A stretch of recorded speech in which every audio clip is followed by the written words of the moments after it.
Voici maintenant l'exemple numéro 2 des cas d'étude des fonctions. Alors cet exemple est scindé en deux parties. La partie A, on dit soit la fonction g définie sur l'intervalle des nombres réels strictement positifs par g de x égale à x carré moins 2 plus 2 ln de x. Première question, calcule les limites de g en 0 et en plus infini. Deuxième question, petit a, calcule g plus de x, c'est-à-dire la dérivée de g, pour tout x strictement positif. Déduisant, petit b, déduisant le centre de variation de la fonction g, puis dresse son tableau de variation. 3a, justifie que l'équation g de x égale à 0 admet une solution unique alpha dans l'intervalle ouvert 1,24, 1,25.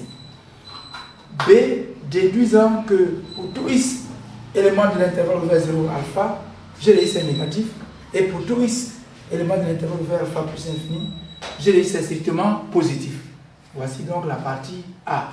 La partie B, cette fois-ci, on considère la fonction f définie sur l'intervalle ouvert 0 plus infini par f de x égale à x moins 2 fois ln de x sur x. Et c de f, sa courbe représentative dans un repère orthonormé ou IG. Première question pour cette partie B. Détermine la limite de f en 0 et interprète graphiquement le résultat. 2a. Détermine la limite de f de x en plus infini. Petit b. Démontre que la droite delta d'équation y égale à x moins 2 est une asymptote à la courbe CDF en plus infini.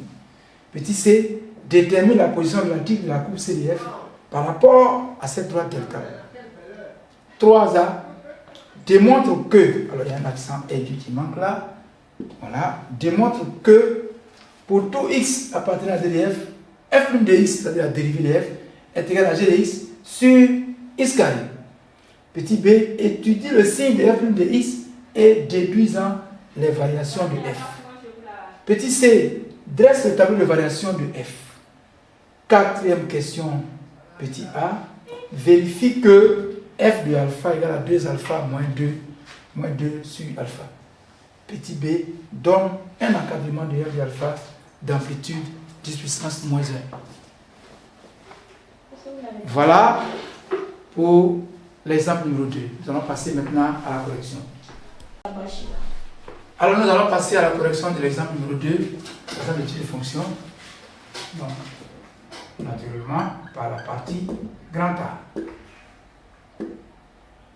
Et dans cette partie, on nous a donné une fonction secondaire appelée généralement une fonction auxiliaire g, définie par g de x égale à x carré moins 2 plus 2 fois ln de x. La première question nous demandait de calculer la limite de g en 0 et en plus infini.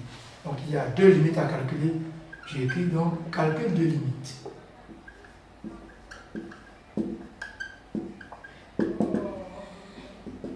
Comme c'est à deux volets, le premier volet, c'est la limite quand x tend vers 0 et naturellement par valeur supérieure. Parce que g est défini essentiellement à droite de 0. Donc la limite de g de x quand x tend vers 0 par valeur supérieure, ça va faire donc la limite de x carré. Donc je vais remplacer g de x par son expression. Voilà. X carré moins 2 plus 2 ln de x. Quand x tend vers 0 par valeur supérieure. Alors quand x tend vers 0, x carré moins 2, c'est un polynôme de degré 2. Alors sa limite, ça va faire 0 moins 2, ça fait moins 2. La limite de 2 ln de x, la limite de 2, c'est 2. La limite de ln de x, quand x tend vers 0 par valeur supérieure, c'est moins l'infini. 2 fois moins l'infini, ça nous donne moins l'infini. Moins l'infini plus moins 2, ça fait moins l'infini. Donc là, il n'y a pas de forme déterminée, donc on peut écrire ici. On a la limite quand x tend vers 0 de x carré moins 2 est égal à 0 moins 2, 0 carré moins 2, ça fait moins 2. Et la limite, lorsque x tend vers 0 par valeur supérieure de 2 ln de x est égal à moins l'infini. Alors, comme je le disais, car 2 a pour limite 2 à 0 et puis ln de x a pour limite moins l'infini. Donc, la limite,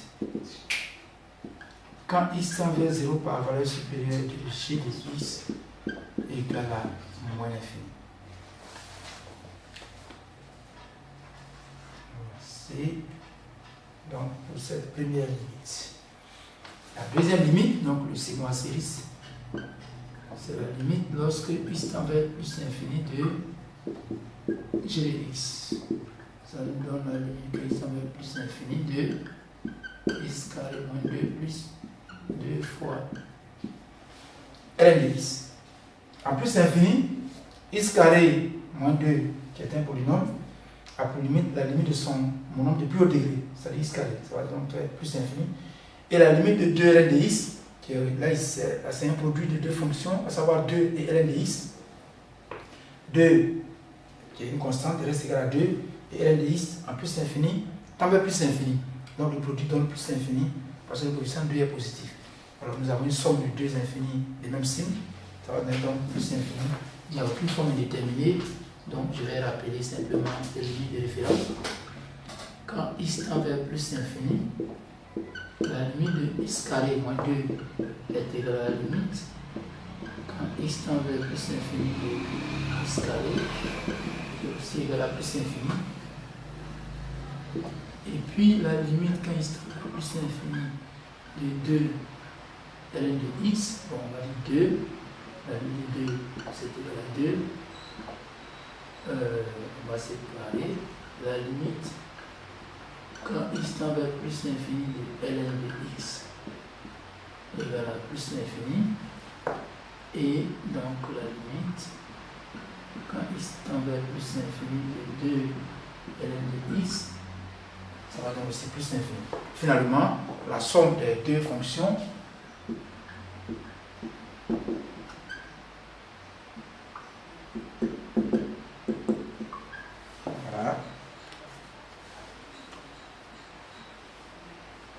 la limite de g en plus infini. Maintenant, la question numéro 2, petit a, on me demande de calculer la dérivée de g. Alors, on va dire que g est dérivable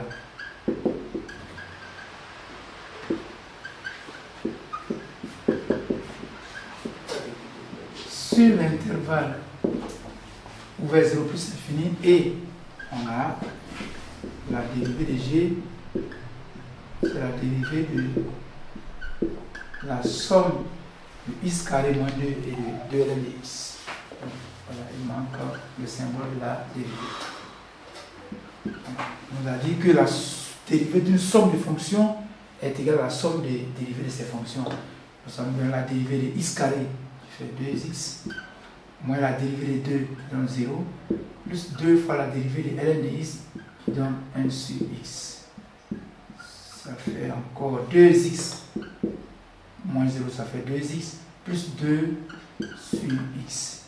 On réduit au dénominateur, ça nous fait 2x fois x, ce qui fait 2x carré, plus 2, le tout divisé par x. Alors je peux factoriser ici, mettre 2 en facteur.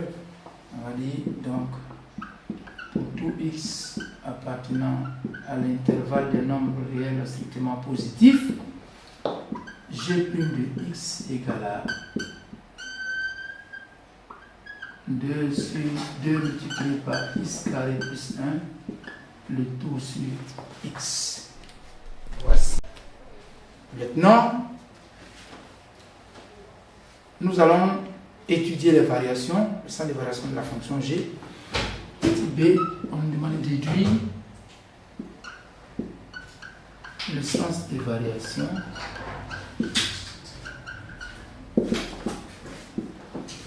de g. Là, c'est une question à deux volets. Donc, le premier volet, c'est le sens des variations. Nous rendons compte que sur l'intervalle de définition, l'expression de g de x, de g' de x, est entièrement positive. Donc, on va dire que pour tout x appartenant à l'intervalle vers 0 plus l'infini, g' de x est strictement positif. alors G est strictement croissante.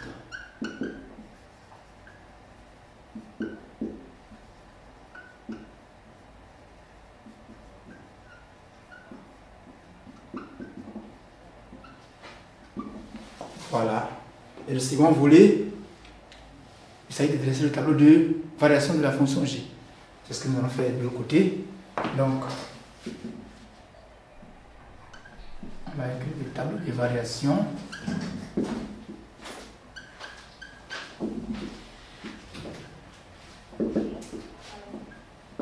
de G.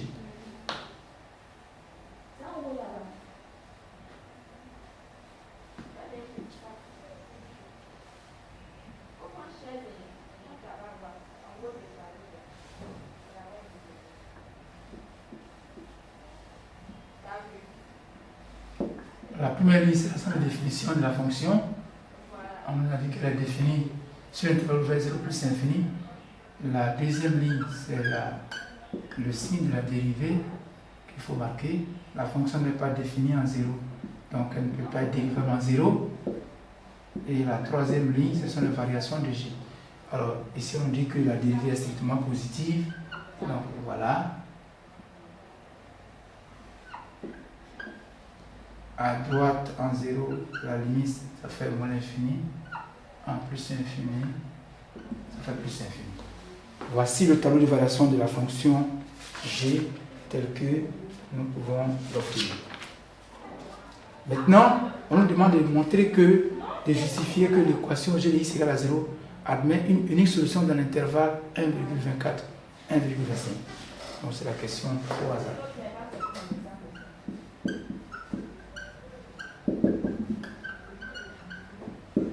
Justifions que l'équation G de x égale à 0 admet une solution unique alpha dans l'intervalle ouvert 1,24, 1,25. Alors cet intervalle, il faut le remarquer, il faut le souligner, c'est un sous-ensemble de l'ensemble des définitions. Donc c'est un intervalle qui est inclus dans l'ensemble des définitions.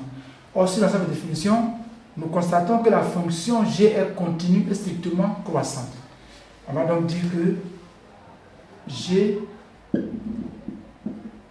est continue et strictement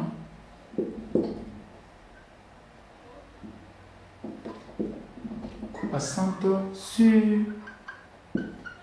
l'intervalle vers 0 plus infini, virgule, mais particulièrement, donc en particulier, sur l'intervalle vers 1,24, 1,25. De plus, on va dire en plus de cela, nous allons calculer l'image de 1,24 par la fonction G et l'image de 1,25 par la fonction G toujours et comparer le signe de ces images. Lorsque nous calculons l'image de 1,24, nous obtenons environ moins 0,032, qui est une valeur négative, environ 0,009 est une valeur positive. Alors, nous pouvons dire que G de 1,24, c'est-à-dire l'image de 1,24 et l'image de 1,25 sont des signes contraires. Par conséquent, l'équation G de x égale à 0 admet une solution unique alpha comprise entre 1,24 et 1,25. Donc on va écrire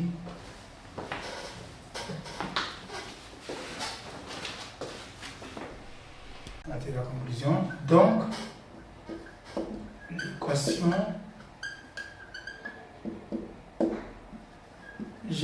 x égale à 0 admet une solution unique alpha dans l'intervalle 1,24 1,25. Alors nous allons dans le tableau de variation, nous allons marquer alpha. Et voici où est-ce qu'on peut le placer à peu près. La question suivante nous demande de déduire le signe de G de x sur l'ensemble des définitions. Donc c'est la question 3b.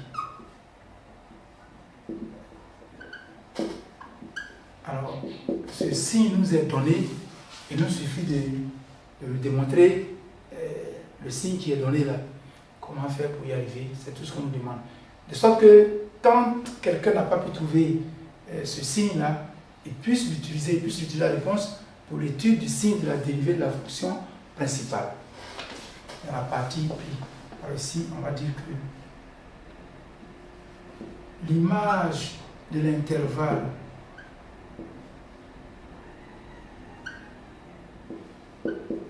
ouvert 0 alpha, c'est l'intervalle, comme la fonction est croissante, c'est l'intervalle ouvert en la limite 15 vers 0 par valeur supérieure de g de x et l'image de 0 de alpha.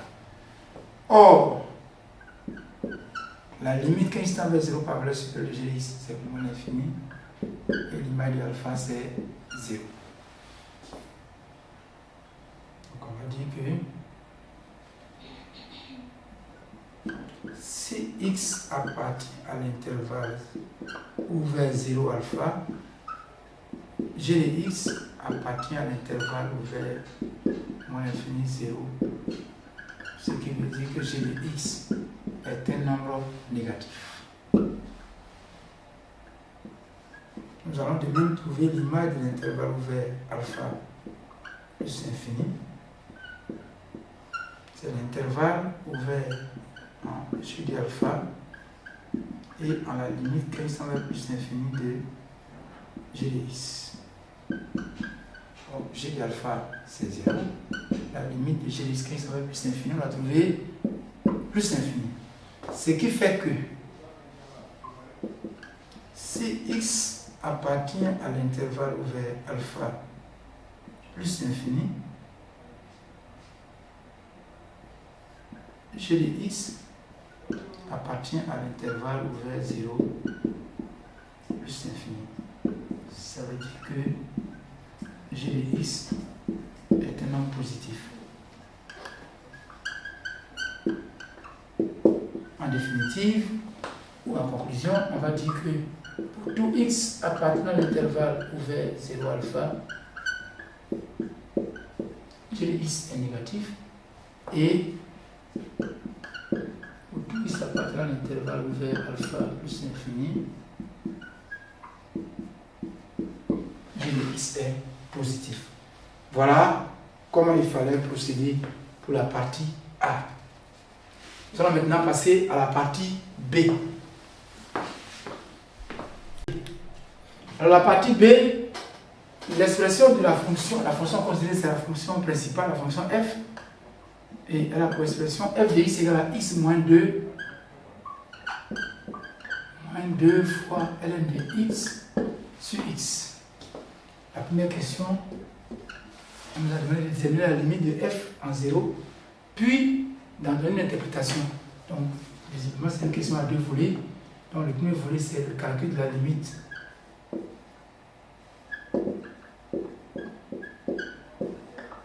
de f à droite en 0. Alors, on écrit que la limite, quand il s'en vers 0 par valeur supérieure de x, c'est égal aussi à la limite quand il s'en vers 0 par valeur supérieure. Nous remplaçons f de x par sa formule explicite, par son expression. Voilà, quand x tend vers 0, nous allons trouver la limite de cette expression. Il se trouve que, quand x tend vers 0, x moins 2 va tendre vers 0, moins 2, ça veut dire moins 2, Ici, nous avons un produit de moins 2 par ln de x sur x. Donc, ln de x sur x en 0, ln de x va tendre vers moins l'infini, le x tend vers 0. Donc, il faut scinder cette expression-là sous la forme d'un produit. Nous allons dire que ça nous donne la limite quand x tend vers 0 par valeur supérieure de x moins 2 sur x, facteur de ln de x. Voilà, nous allons écrire comme ça. Or, quand x tend vers 0 par valeur supérieure, x moins 2 tend vers 0 moins 2, ce qui donne moins 2. Ensuite,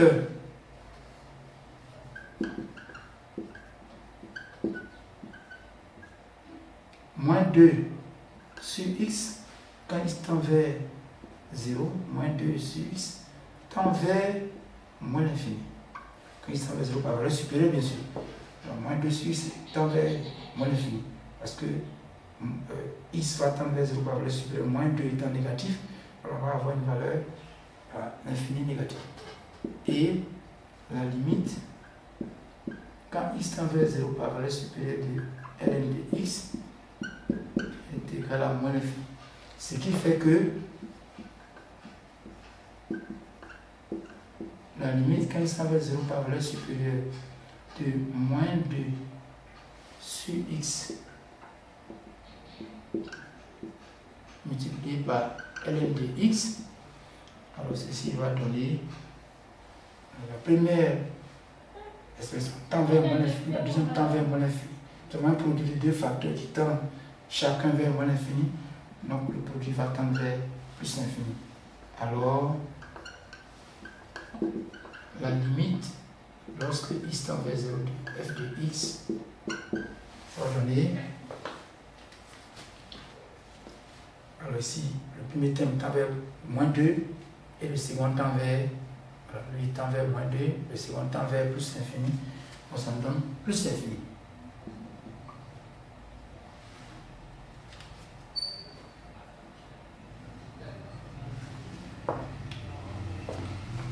Voilà, l'interprétation qu'on peut en faire, c'est que la courbe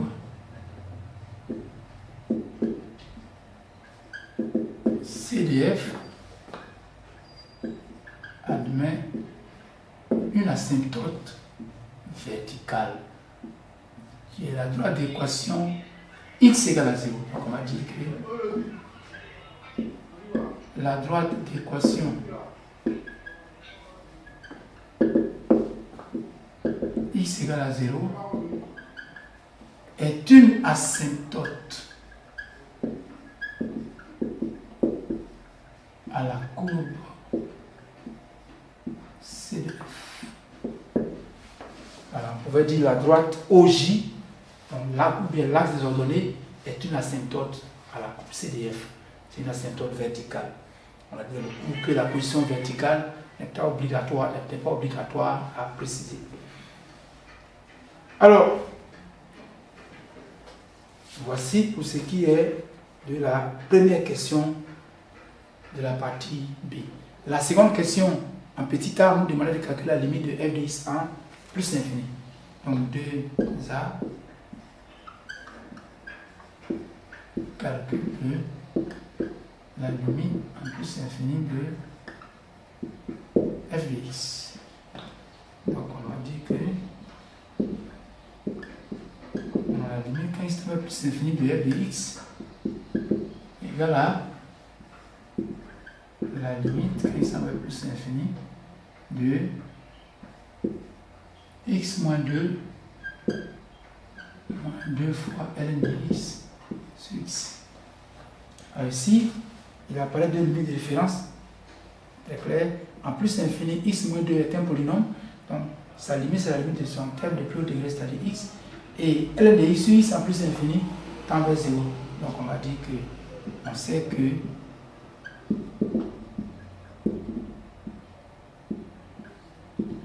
la limite quand il tend vers plus l'infini de x moins 2 égale aussi la limite quand il tend vers plus l'infini de x, c'est-à-dire plus l'infini, et la limite lorsque x tend vers plus l'infini de ln de x sur x égale à 0, comme 2 est constant, donc la limite de moins 2 ln de x sur x, comme moins 2 est constant, moins 2 fois 0, ça va faire 0. Parce que la limite de moins 2, ça fait moins 2. Voilà, ce qui fait que la limite recherchée est égale à plus l'infini.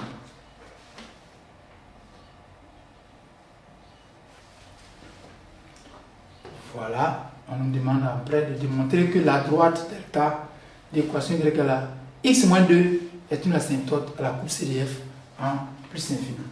Donc, c'est l'objet de la question petit b. Montrons que, oui, je vais montrer, c'est un synonyme, hein, c'est tout. Donc, montrons que la droite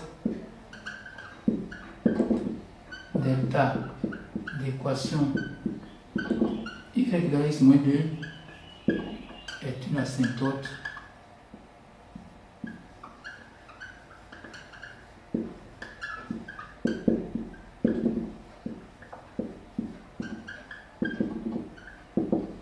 à plus infini. Alors, on va dire, pour cela, nous devons calculer la limite quand il semble plus infini de f de x moins y. Alors, f de x, c'est x moins 2 sur ln de x sur x, moins en parenthèse x moins 2. Alors, x moins 2 est ici, et se retrouve là avec son opposé. On peut donc simplifier ces deux expressions-là.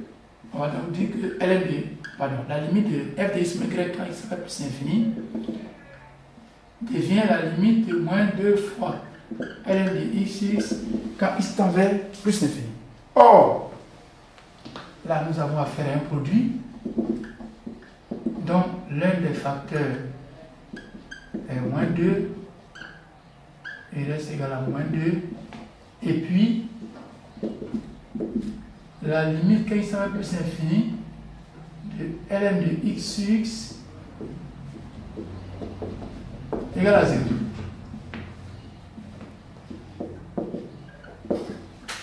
Ce qui fait que la limite quand x va plus infini, alors on va dire que la limite quand x va plus infini de f de x moins y est égale à 0. Par conséquent, la droite delta, donc on va dire, par conséquent,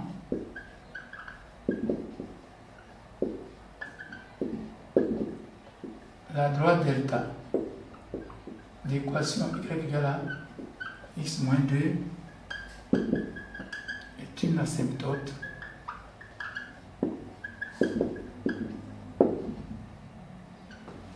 à CDF en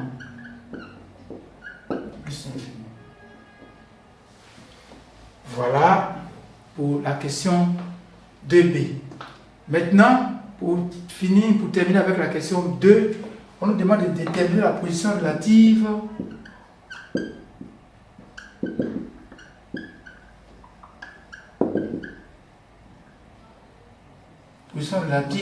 de la courbe CDF et de delta. Donc, position relative de la courbe CDF par rapport à delta. On va préciser que cette position-là dépend du signe de f de x moins y. Or, f de x moins y, nous l'avons trouvé tout à l'heure, ça fait moins 2 ln de x sur x.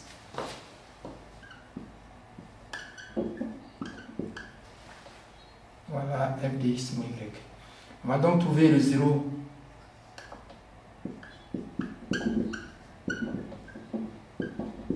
f de x moins y égale à 0 si et seulement si moins 2 ln de x sur x égale à 0. Comme le quotient n'est pas nul et que moins 2 n'est pas nul, cela veut dire simplement que c'est moins ln de x qui est égal à 0. Pardon. Moins 2 n'est pas nul, donc ln de x égale à 0. Ça veut dire que c'est ln de x qui est égal à ln de 1. Finalement, ça revient à x égale à 1.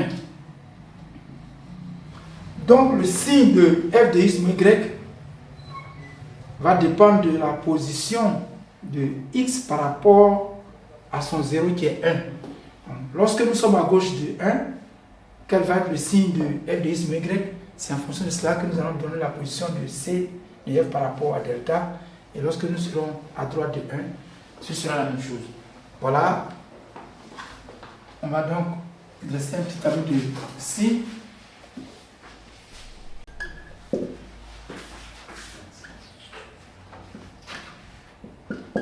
Alors nous dressons un tableau de signes, un petit tableau de signes.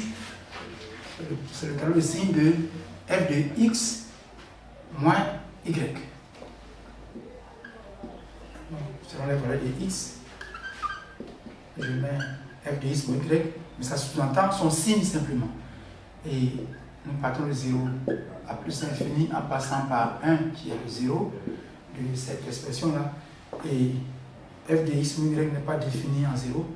À gauche de 1, le signe va dépendre du signe de moins 2 ln de x sur x. Donc on va avoir le signe positif. Puisque ln de x à gauche de 1 est négatif, à cause du coefficient moins 2, le produit devient positif. Et à droite, on va avoir le signe négatif. Parce qu'à droite de 1, ln de x est supérieur à 0. Et moins 2 étant négatif, moins 2 multiplié par un terme positif, ça va nous donner donc un terme négatif. Donc on va dire que pour tout x appartenant à l'intervalle ouvert 0, 1, f de x moins y est positif, alors c de f est au-dessus de la droite delta.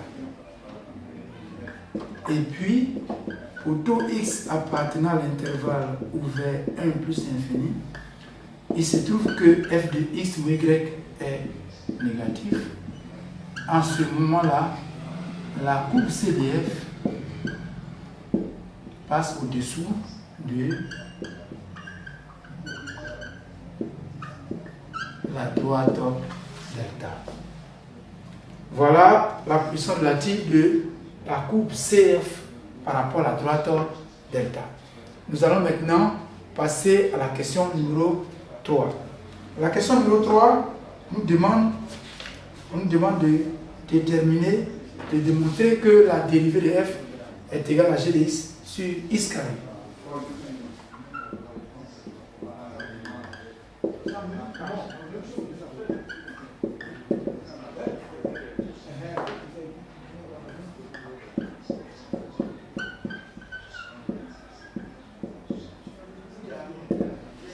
Donc, on va dire que pour tout x supérieur à 0 strictement,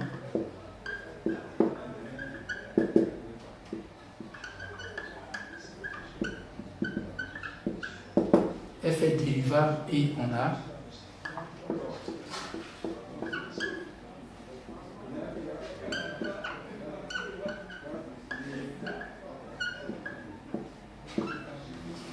la dérivée de f, c'est donc égal à la dérivée de x moins 2 ln de x sur x. À ce moment-là, comme c'est une somme algébrique de différentes fonctions, la dérivée de cette somme algébrique va être donc la somme des dérivées de ces fonctions. Je vais donner ensuite. Ça fait la dérivée de x moins 2 fois la dérivée de ln de x sur x. La dérivée de x moins 2, c'est égal à la dérivée de x moins la dérivée de 2. La dérivée de x, ça fait 1. La dérivée de 2, ça fait 0. Et puis ici, moins 2 fois la dérivée d'un quotient. Donc, nous avons vu dans le cours que la dérivée de U sur V, c'est U' fois V moins U fois V', le tout sur V carré. Alors ici, on va avoir la dérivée de ln de x, que multiplie x, moins la dérivée de x, que multiplie ln de x, le tout sur x carré. Donc là, ça fait 1. 1 moins 0, ça fait 1. Moins 2, il reste égal à moins 2, facteur 2. La dérivée de ln de x, ça fait 1 sur x, multiplié par x. La dérivée de x, ça fait 1, multiplié par ln de x, et bien tout ceci divisé par x au carré. Nous allons donc avoir 1 moins 2, facteur 2. Alors 1 sur x fois x, ça fait x sur x, est égal à 1. Ça nous donne 1 moins ln de x, le tout sur x carré. Nous allons rendre le même dénominateur. Voilà, ces deux fonctions, ces deux expressions. Ça nous fait donc x au carré, moins 2 fois 1, ça fait moins 2, moins 2 fois moins ln de x, ça fait plus 2 fois ln de x, divisé par ln de x au carré. Ça fait f' de x. Oh, bon là je vais encadrer dans un premier temps.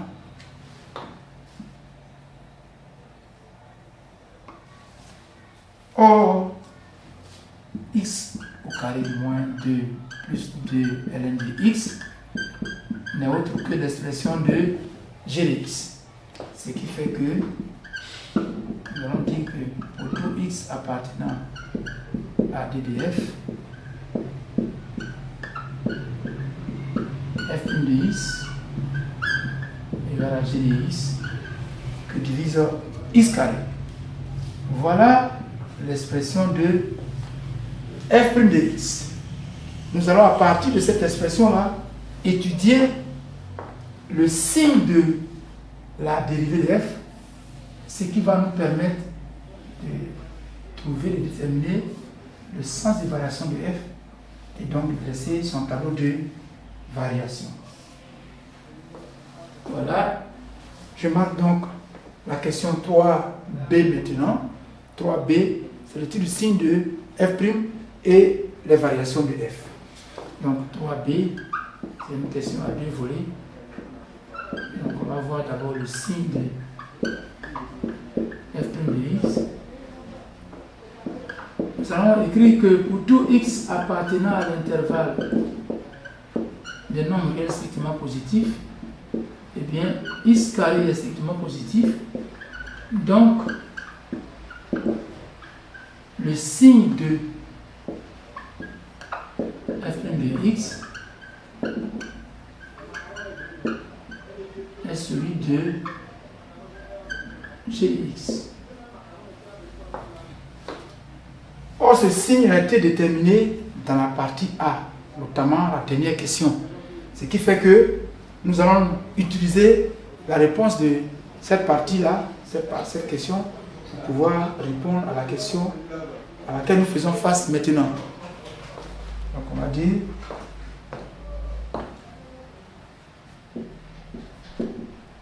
or pour tout x appartenant à l'intervalle vers 0 alpha, on a dit que g de x est négatif, ce qui fait que f' de x va être aussi négatif. Et puis, pour tout x appartenant à l'intervalle ouvert alpha plus infini, on a trouvé que g de x est plus grand que 0. Donc, la dérivée de f est aussi supérieure à 0 sur ce intervalle. On va donc dire que pour les variations,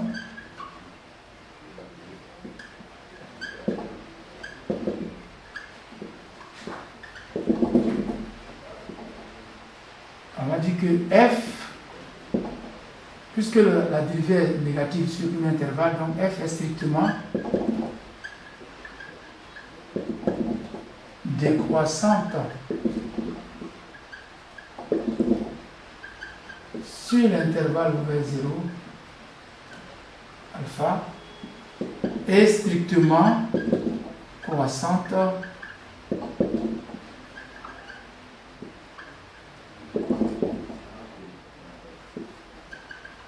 sur l'intervalle ouvert alpha plus infini.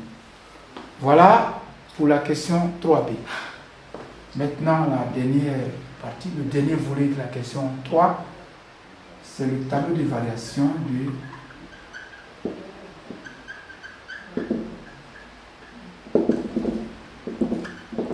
f.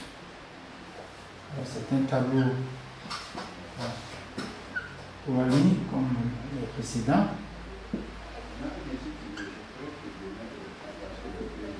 La première ligne, c'est l'ensemble de définitions, qui est donc l'intervalle ouvert 0 plus l'infini. La deuxième ligne, c'est le signe de la dérivée, et donc cette dérivée qui a pour 0 alpha. Voilà. Et la troisième ligne, ce sont les variations de f. La fonction n'étant pas définie en 0, voilà, elle n'est pas dérivable en 0. Et on va dire que à gauche de alpha, la dérivée est de signe négatif, à droite, elle est de signe positif. Et donc, la limite à droite en 0, c'est plus infini.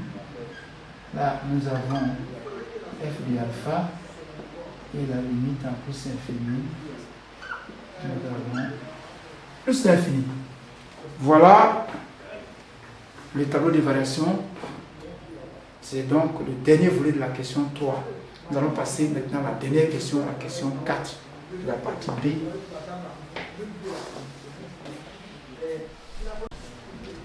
Nous partons maintenant pour la dernière question, la question numéro 4. La partie A. Alors, on nous demande de vérifier que l'image de alpha, c'est égal à 2 alpha moins 2 encore divisé par alpha. Nous savons que, de par la définition de la fonction f, de par la donnée de son expression littérale, f de alpha, puisque f de x c'est x moins 2 ln de x sur x, f de alpha va donner donc alpha moins 2 fois ln de alpha sur alpha. Et dans l'expression que le nocé nous a donné de vérifier, il n'y a pas de ln de alpha. Donc l'intrus là-bas, c'est ln de alpha. Deuxièmement, dans cette expression-là, il y a 2 alpha moins 2. Alors qu'ici, on a ce marqué alpha moins 2. Donc, on va aller chercher, n'est-ce pas, à remplacer cette quantité-là. On va aller chercher cette quantité-là dans la première fonction. Parce que alpha est intervenu dans les disciples la première fois dans la partie A. Et alpha est un 0 de la fonction G. Par conséquent, on va dire que c'est le 0, c'est l'unique 0, puisqu'on a dit c'est l'équation, c'est l'unique solution de l'équation G égale à 0. Donc alpha est le 0 de G. Donc on va dire que G de alpha, c'est normalement alpha carré moins 2 plus 2 fois ln de alpha. Mais en même temps, ceci est égal à 0, parce que alpha est le 0 de G. Si alpha carré moins 2 plus 2 ln de alpha égale à 0, cela veut dire que 2 fois ln de alpha, alors nous allons exprimer 2 ln de alpha en fonction des deux autres termes. Donc le 2 va passer là, moins alpha carré. Donc voilà, 2 ln de alpha est égal à alpha, est égal à 2 moins alpha carré. Donc nous avons dans l'expression de f de alpha 2 ln de alpha qui est ici. On va dire donc f de alpha devient voilà, alpha moins 2. Alors, on va tirer la barre de fraction. Le dénominateur, ça va être alpha. Le numérateur, qui était 2 ln d'alpha, va devenir 2 moins alpha carré, parce que c'est la nouvelle expression de Ln2 alpha. Donc voilà. On va y aller. Ça fait alpha moins 2 moins. Alors, il faut rendre ça au même dénominateur pour que ce soit plus facile à calculer. Le dénominateur commun c'est alpha. Donc, on va dire alpha fois alpha, ça fait alpha au carré. Alpha fois moins 2, ça fait moins 2 alpha. Le moins, je le reporte là, il va agir sur tout ce qui est à l'intérieur de la parenthèse. Ça va donc changer en son opposé. Voilà ce que ça donne. Alpha carré moins 2 alpha moins 2 plus 2 plus alpha carré, le tout sur alpha. Ce qui donne encore alpha carré plus alpha carré, ça fait 2 alpha carré moins 2 alpha moins 2, le tout sur alpha. Là, nous avons une fraction de dénominateur alpha dans le numérateur est une somme algébrique. Donc, on va scinder ça en une somme de 3 fractions du même dénominateur. Ce qui fait encore f de alpha égale à 2 alpha au carré sur alpha moins 2 alpha divisé par alpha et enfin moins 2 sur alpha. Alors, quand nous faisons la simplification de alpha carré, 2 alpha carré sur alpha par alpha, il va rester ici, donc 2 alpha. Voilà. Le carré va partir et puis alpha va partir. Ici, c'est alpha qu'on va simplifier, il va rester moins 2. Et là, il n'y a rien à simplifier, donc on écrit simplement 2 sur alpha. Et voici ce que l'énoncé nous a demandé de trouver comme résultat, comme expression de f de alpha.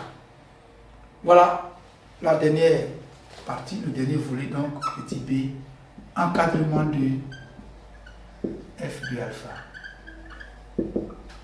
Alors, on nous demande d'encadrer f de alpha par 2 décimaux, de donner un encadrement de f de alpha d'amplitude 10 puissance moins 1, c'est-à-dire d'amplitude 0,1. Ça veut dire aussi d'encadrer f de alpha par 2 nombres décimaux consécutifs d'ordre 1, c'est-à-dire ayant un chiffre après la virgule et qui se suivent.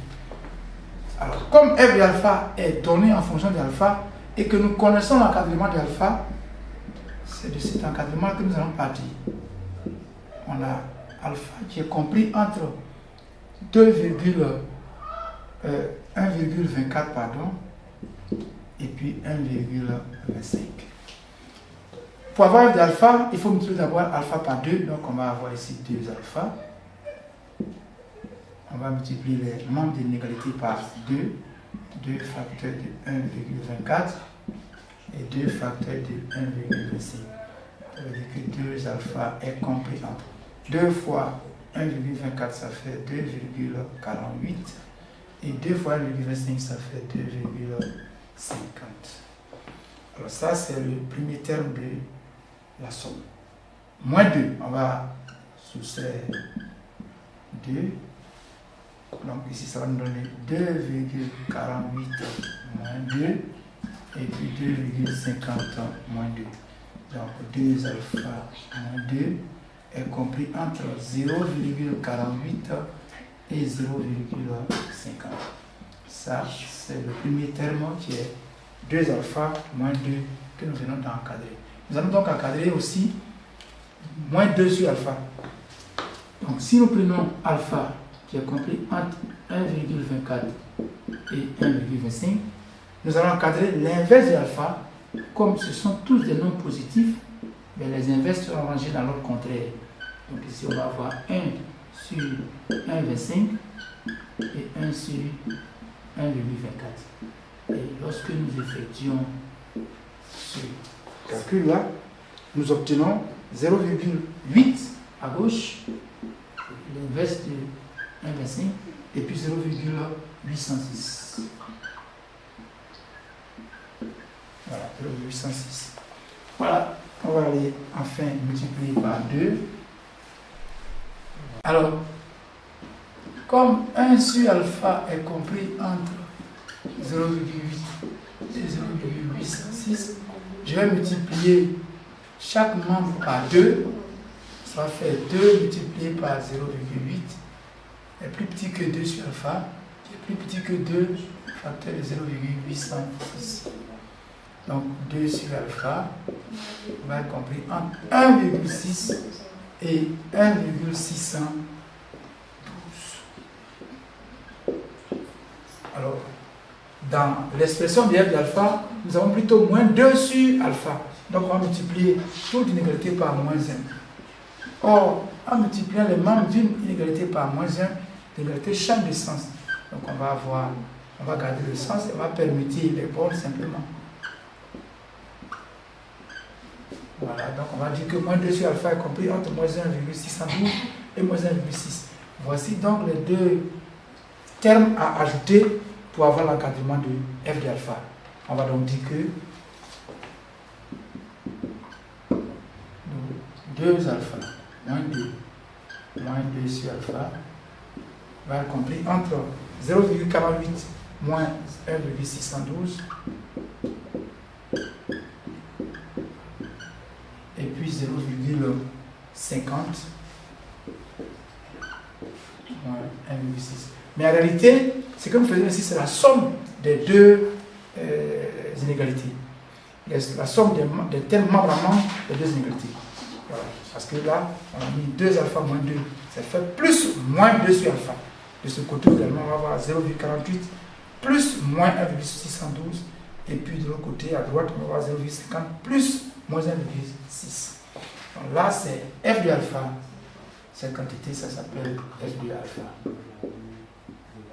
Et lorsque nous faisons la somme de 0,88 et de moins 1,612, nous trouvons exactement moins 1,13, pendant que là nous trouvons moins 1,1. Comme c'est un encadrement d'ordre 1, d'amplitude 0,1, on va dire que